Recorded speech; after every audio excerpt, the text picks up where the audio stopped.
Still preparing. Okay, no problem.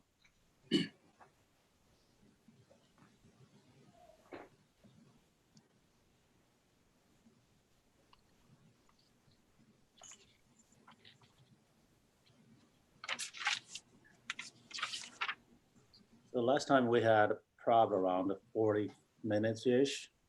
Okay, so the Asian Media Jerry Show, it's on. Hello, everyone. Welcome to Jerry Show. And 2020 is a year of excitement.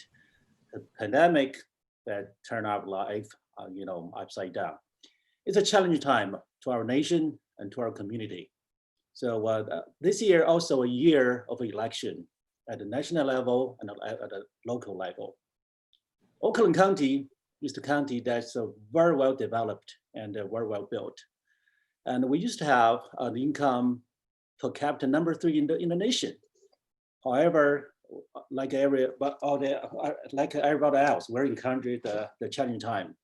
So this year we're gonna have a new executive in November. So will Oakland County still be choosing a Republican leader, or we're gonna switch party to a Democratic? That's gonna up to the people to decide.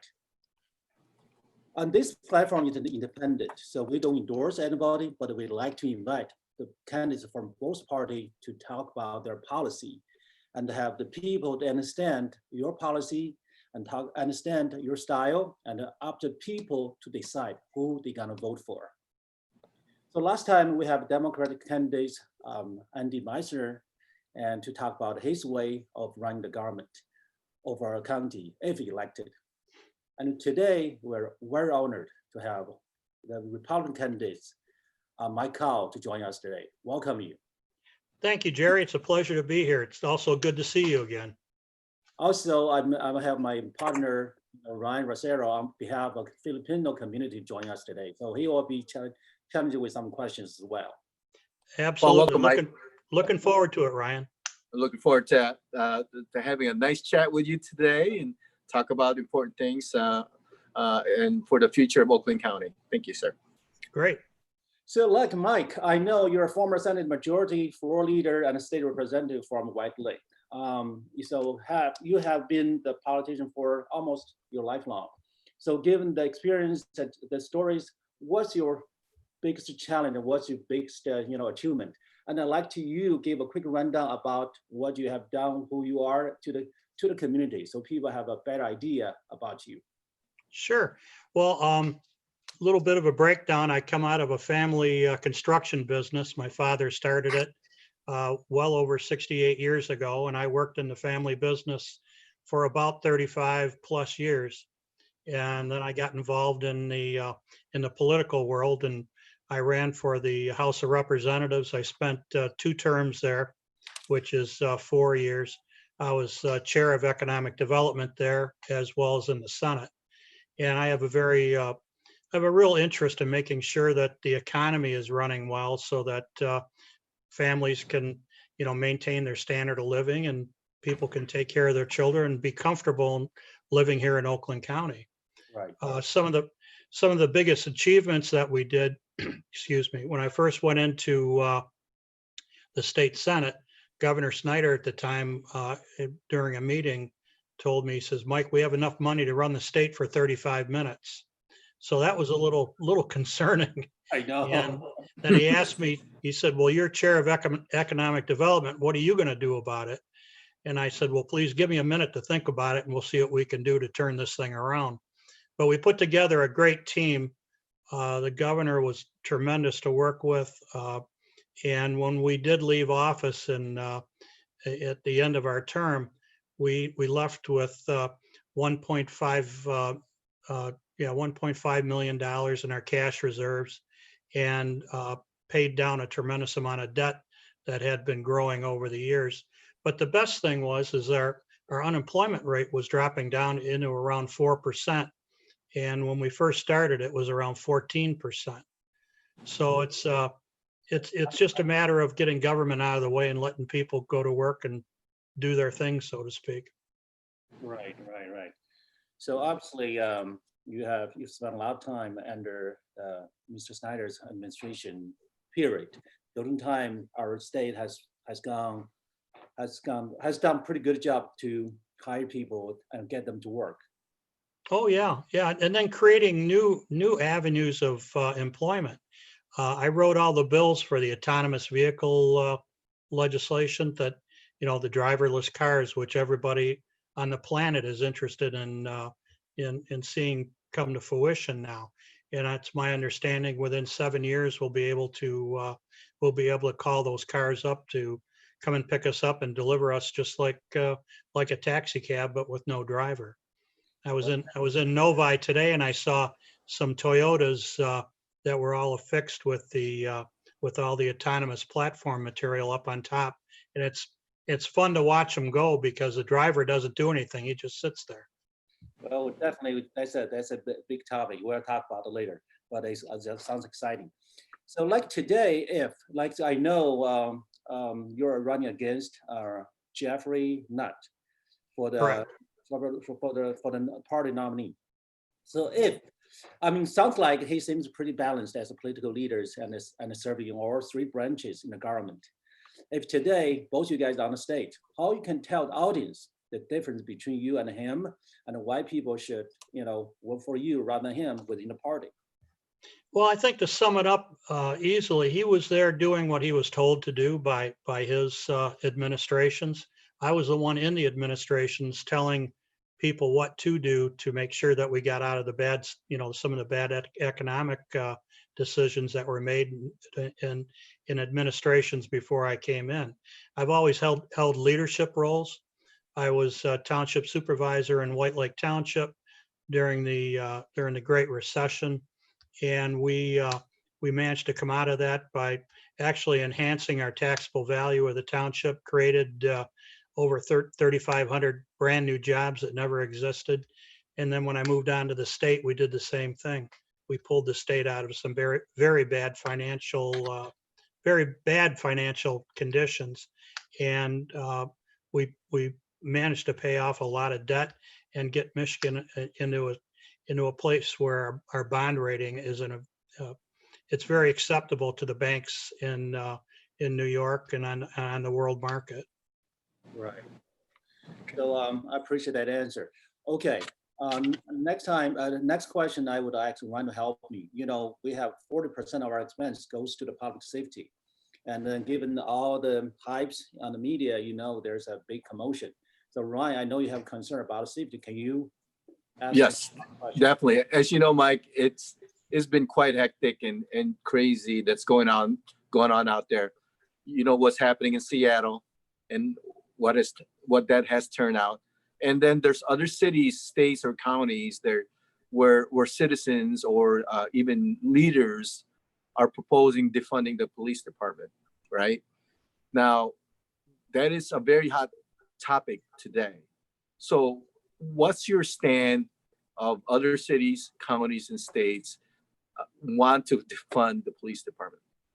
Well, it starts off with leadership, and we have a very good sheriff here in Oakland County, Sheriff Mike Bouchard. And we have been, during all this turmoil, it's been very quiet here. I think we do a good job talking to a lot of the minority populations and keeping the communications open. I have not seen anything that would give me any concern of what's happening here in Oakland County.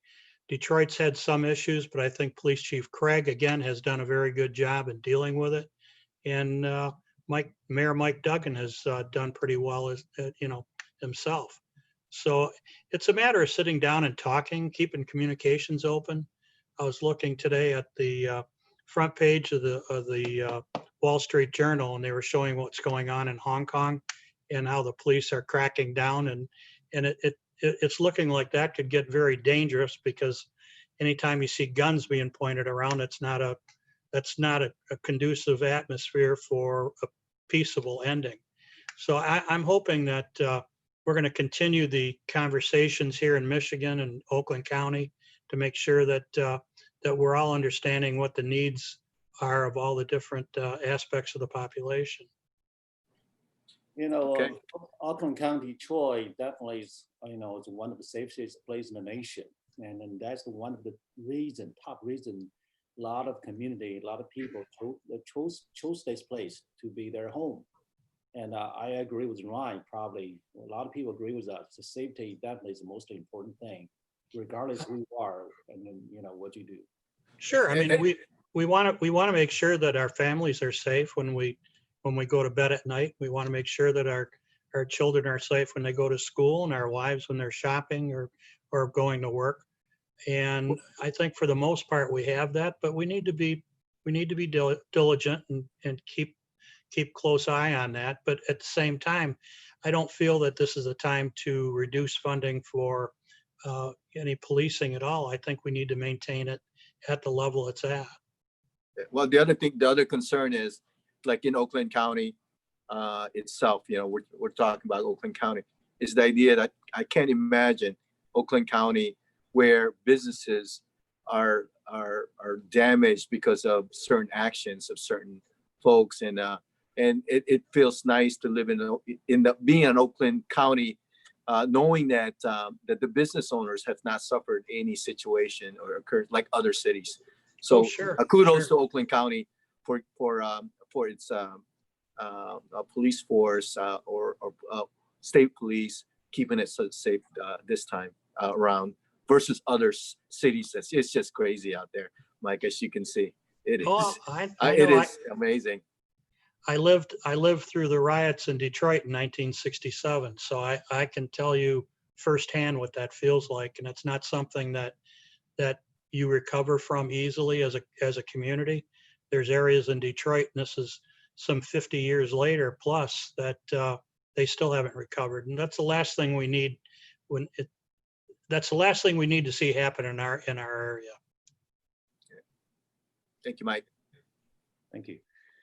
So obviously, Brooke Patterson has been very popular in our county, and that's probably the reason people has kept him as our exec for 26 years. And the perception we used to have Oakland County much leaning to the Republican side, but I heard a lot of talking that this time a lot of people ready to change, maybe ready to switch the party for the sake of change and reform. So as the Republican candidates, what you gonna tell those people? And if you are elected, how are you gonna carry on the good thing we used to enjoy, and make changes and reform to those things that people are not happy about? So that's the question, to convince those people. Well, there's an old saying, and it came from out west with the cowboys and Indians.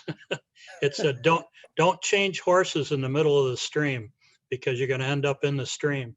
So I'm going to encourage people, let's not change horses in the middle of the stream. Brooks Patterson left us a very, very good roadmap of economic development, of public safety, of just getting along with one another. And I think we just need to follow that roadmap. I've worked with Brooks for years, and I'm honored to say that Brooks and his family are friends of mine, and we've had the opportunity to do a lot of, good political things together, a lot of good social things together. Brooks and I traveled. We went to Normandy a few years back to look at the cemeteries there, and to make sure that the cemetery that we built out in Holly looks just like the one that's in Normandy in France. So, and he was concerned about our veterans. He was concerned about people that came here from other countries looking to build a better future. And those are the things I want to maintain, and make sure that those opportunities are afforded to people that they're going to come here, now, and come here 10 years from now. I mean, I can tell definitely you and Brooks get along really well. I understand, you want to keep the horse, continue to move on, but given those people that not, 100% agree with you, is there anything you want to, make things better? Well, they're concerned about some of the social issues, and I'm concerned about it too. As we were talking before we went on air, I have two daughters. I have 2 grandchildren that are growing up in this area. We want to make sure that the water is clean, that the air is clean, that the schools are in good financial conditions so that no matter what you decide to do as you move into adulthood, that these programs are there at the school and you're able to take advantage. We have to make sure that, and I'm going to use Novi as an example because I'm very familiar with it. We have a lot of people that came from Japan to work at the Ford Motor plant. That's true. And we have all-day Japanese school on Saturdays so that they can study their culture, their language, because ultimately they may go back to Japan, they may stay here. And I think that the Chinese culture is the same. They know that we need to encourage the studies in Chinese and the Chinese history and have it available here. And that's what makes this area so great, is we all came here to work. We didn't come here to go surfing or fishing or hiking in the woods. We came here to work. And maybe if we're lucky, we can go hiking and fishing, and I don't know about surfing, but we can definitely use our lakes and streams. But it's in our DNA to create things, and it's all these different cultures coming together. And look what we've built. We have an economy. As soon as this virus is under control, it's going to come rolling back. We have some of the best scientists in the world coming here. We have University of Michigan, Michigan State, Oakland University. It's all here, and it's all available to whomever wants to use it. I see. So of course we have a city called Pontiac, and people call it the Rusty Gem or Hidden Gem. It's surrounded by all the wealthy places, but if you look at Pontiac itself, it's still underprivileged, I would say. Employment rate is high, poverty rate is high, and a lot of people, Brooks talked about that before. So if you're elected, do you have a plan and policy to bring that city back to the glory it used to be? Well, Pontiac was a mini Detroit for years and years. It had a viable downtown. It had great neighborhoods. The schools were terrific, and over a period of years that all changed. But we have some plans right now to bring in some new industries into Pontiac, and with the new industries comes new people that want to live in the surrounding areas. The schools are an issue right now. I think that the Pontiac schools are going to be in some very dire financial straits here before too long. But Senator Jim Marlowe and myself, when we were both in the Senate, worked on some of those issues, and there's a plan in place to help Pontiac schools come back to the level and then surpass where they were, because we only want the best. We can't have certain segment of the population undereducated, with no internet and no capability of getting computers into the hands of the kids that need them. So I think working with Oakland schools, making sure that there's ample training going on there. They're doing a good job in some areas of high tech, skilled trades, culinary arts, but we need to improve on that. I see.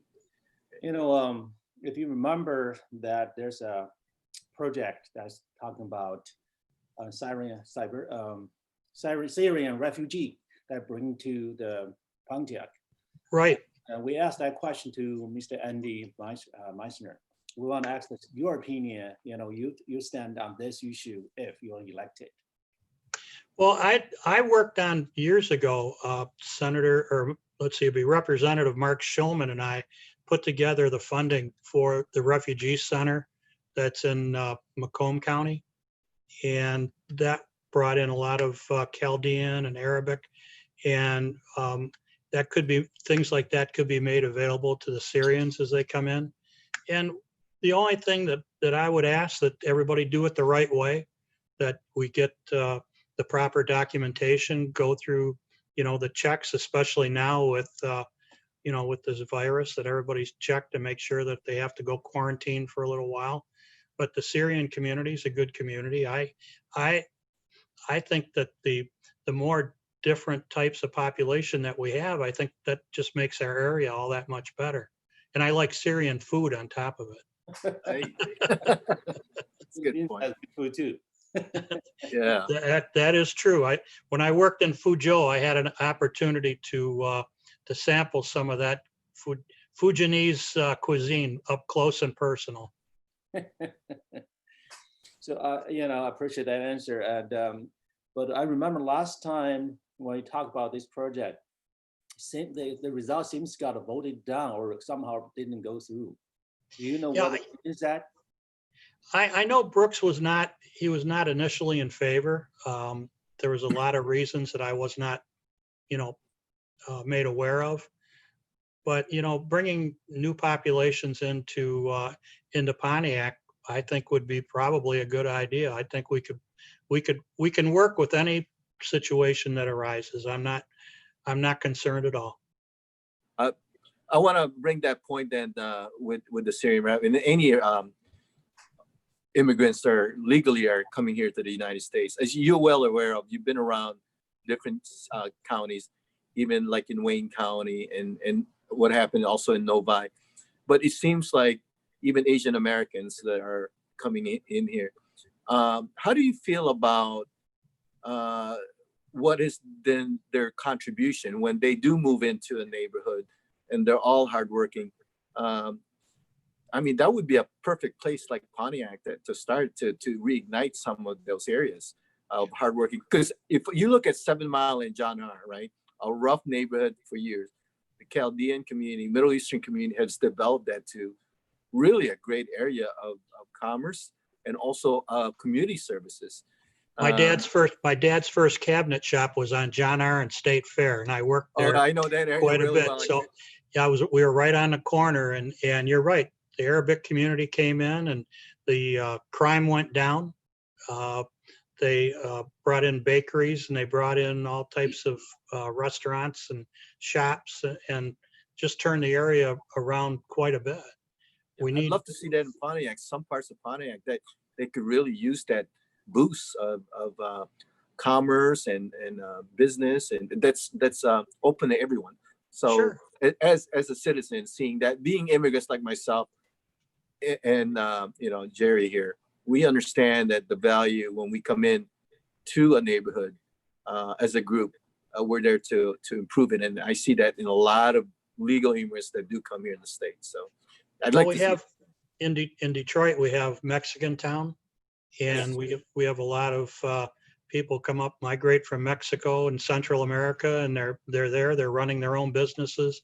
I've met with a lot of them when I was chairing economic development, and it always just made me smile, because they would start a business that, being from here, I'd never would have thought of it, and they were doing well at it, and that's what makes it exciting about this area of the country. People come here to work. They come here to start their own businesses. They come here to create their own personal wealth, and I think that's a beautiful thing. Which comes to my next point, Mike. This question regarding about that, as you know, with the pandemic that has occurred, there were so many issues of businesses suffering and needing a lifeline from the federal government. And a lot of them have been able to get the PPP program, the loan program, and some of the different grants in Oakland County. However, there is a big problem or issue that a lot of the Asian business owners haven't been able to navigate to get access to these programs. Okay, be it like for whatever reason, it could be what can we do? What can you do if you were in the future, if this occurred as a Oakland County executive? What can you do to help these Asian businesses that can't navigate to get to these loans, to get to these grants? Because it is an issue. They're hurting right now. Well, Brooks Patterson, when he was still with us, set up our one-stop shop at Oakland County.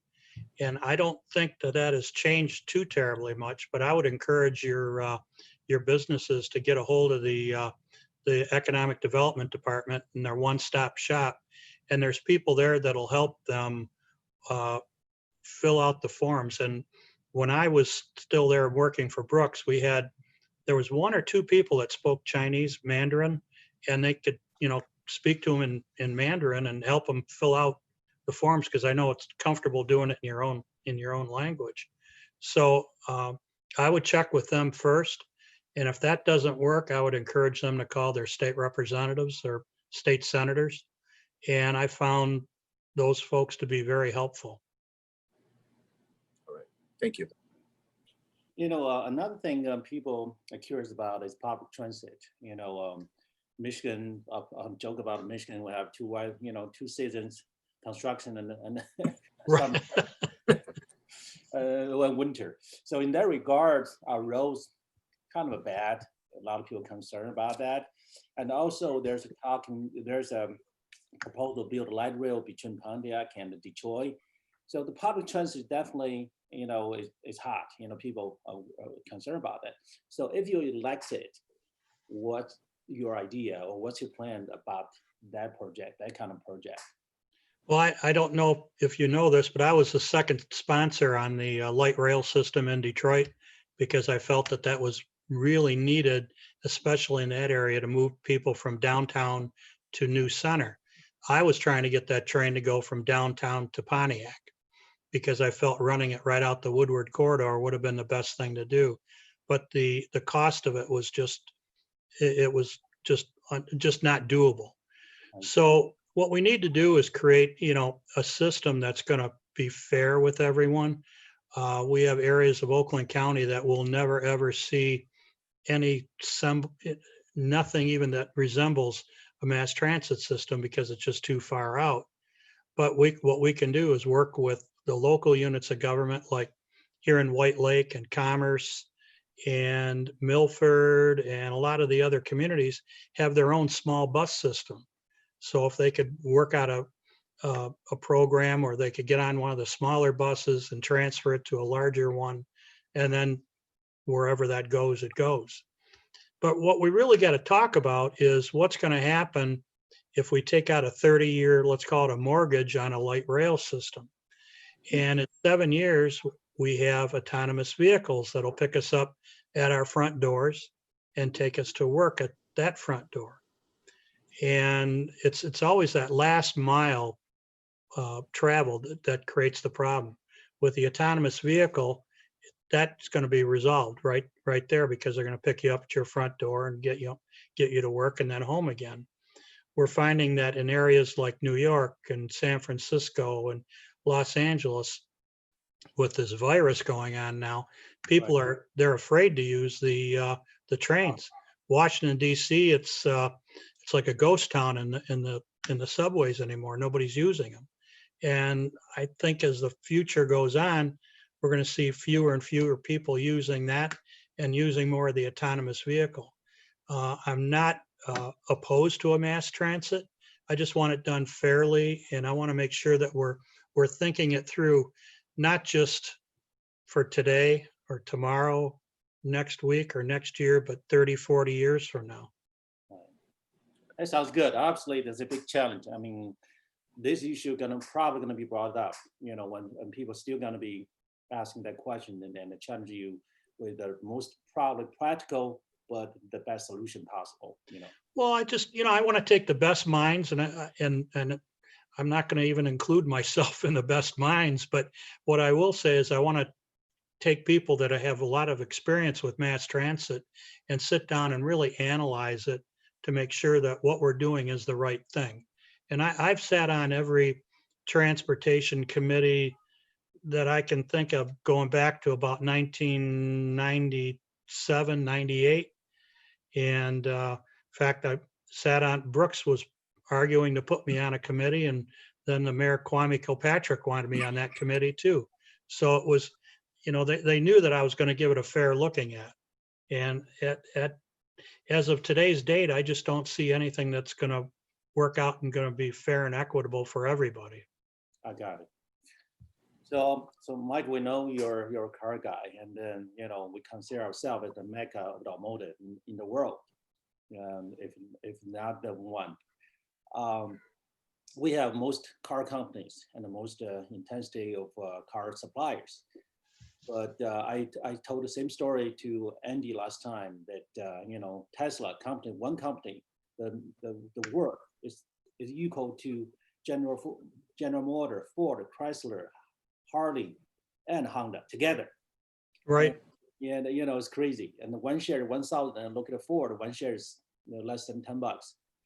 So seems that the story seems like astounding, but it tells that the people are betting the future away from us, and they betting, to California somewhere.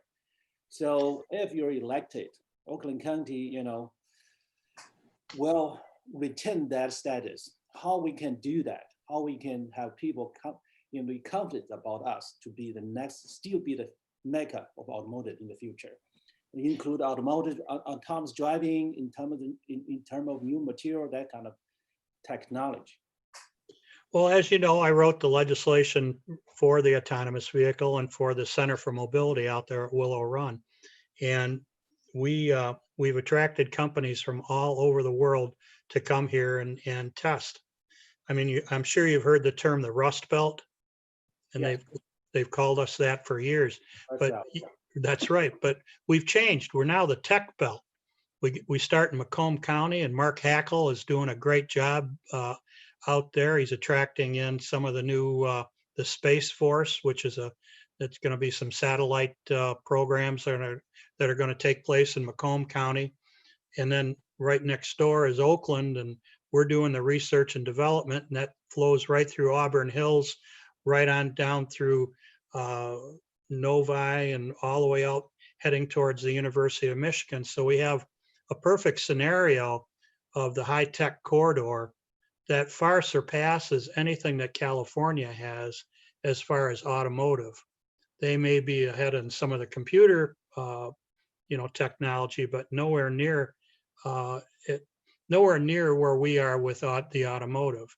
Tesla is a great car. I was telling you, I like the very large model because it goes very fast, and I like the whole concept of electric. And I think we're all going to be moving that direction sooner or later. But they found out how difficult it was to build a computer on four wheels and make sure that it's communicating, that it's communicating with the highways and communicating with other cars. And so all this exchange of information is going back and forth. If you look at US 23 going down to Ann Arbor, where they widen the roads and they put in those new lanes, and there's all that new computer system now. And with the new cars that are coming out, the cars are actually talking to the bridges. They're communicating with the road and with all the signaling devices, as well as other vehicles. And the rest of the world is looking at us to see what we're going to be doing next. Every place that I've traveled, whether Europe, Asia, and all points in between, what people have told me, they say, we want to be like you. And I said, well, define that. And they said, we want to be like Detroit.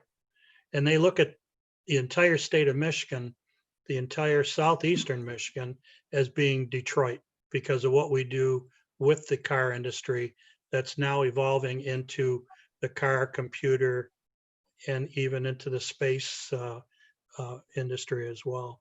With this new satellite systems that they're talking about launching from one of the old Air Force bases here in Michigan, they're going to be putting up satellites that are not like we're used to seeing, something the size of a school bus floating around.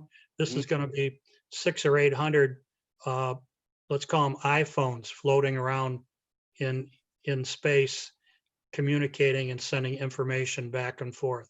So Elon Musk Starlink program. Elon Musk is doing that. Yeah, it's going to be a real interesting program in that it's something new that no one's ever done before. And I'm excited to see that, Mark Hackle, which would, be the counterpart to Brooks, is heading that up. And I know that there's a lot of companies here in Oakland County working on that same program. Sounds like there are a lot of things going on, but the stock market, the stock market's not reflecting the resources we're having versus California. No, I know the stock market it's a very fickle thing. We used to build Merrill Lynch offices years ago, and I pay pretty close attention to it. And it's not our grandfather's stock market anymore. That's for sure. When you look at the economy, and then versus stock market, it's just separate. It's not related anymore. No, it almost seems like it's not. I mean, you look at, the car business is down up. I think Chrysler was down 39%. GM was down 36 or something. Wow. And, Ford is down. But, that there again, it just doesn't reflect like it used to. And I think there's a lot of optimism out there. We just need to shake this virus off and let everybody get back to work. Oh, that's for sure, 100%. People can't wait to get the vaccine out, so everybody get a shot, and and if you feel confident, go out and back to life.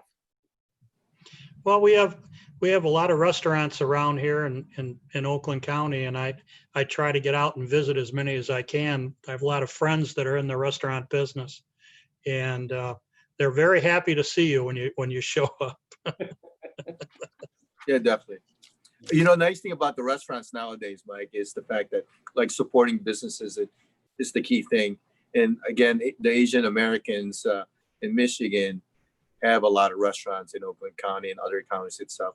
And it's really important that we get the message out that please support your local businesses out there. And I do. And one thing that's nice, I always tell people, let people know, Mike, in fact, it's the best time to go to a restaurant because you don't have to wait.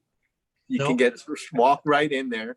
Yep. And you have all the space you want, and it's socially distanced. It's really a perfect time to go to restaurants today. And I can guarantee you they've never been this clean before.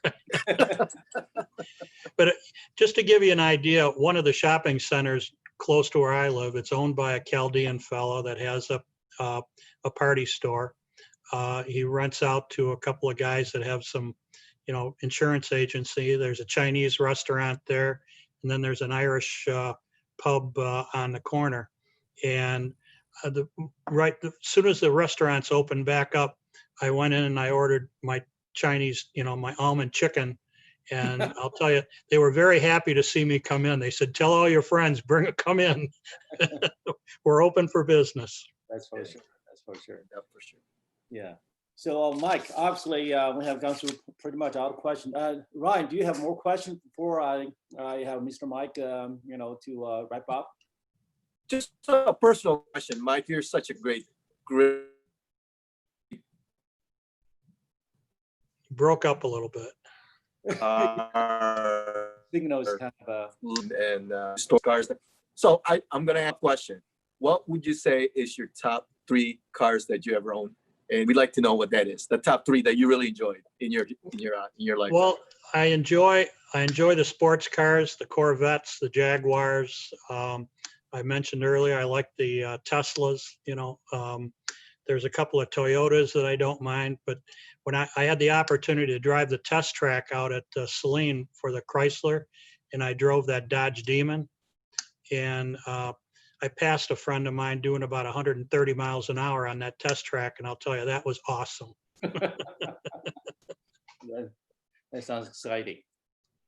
Hey, Mike, I want I'm very much at that opportunity to test drive with you. Next time. Well, I'll tell you what, we get one of these times if everything comes to fruition, we'll get you out there in that test track. Bingo.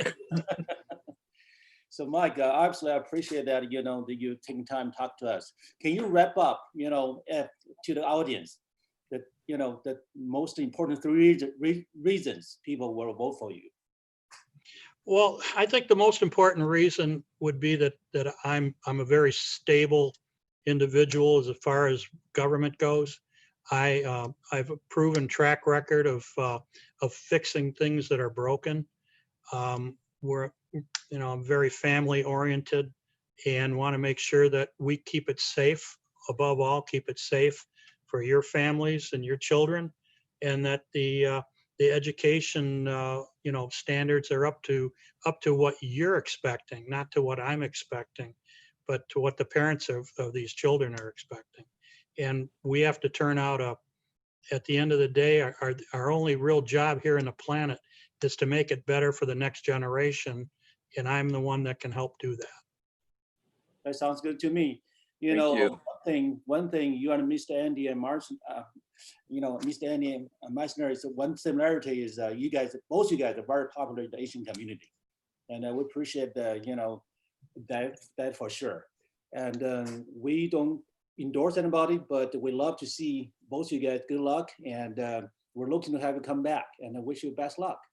Well, thank you very much, and I'm looking forward to come back. It'll happen. Great. All right, you take care. We'll see you soon. You too. Take care.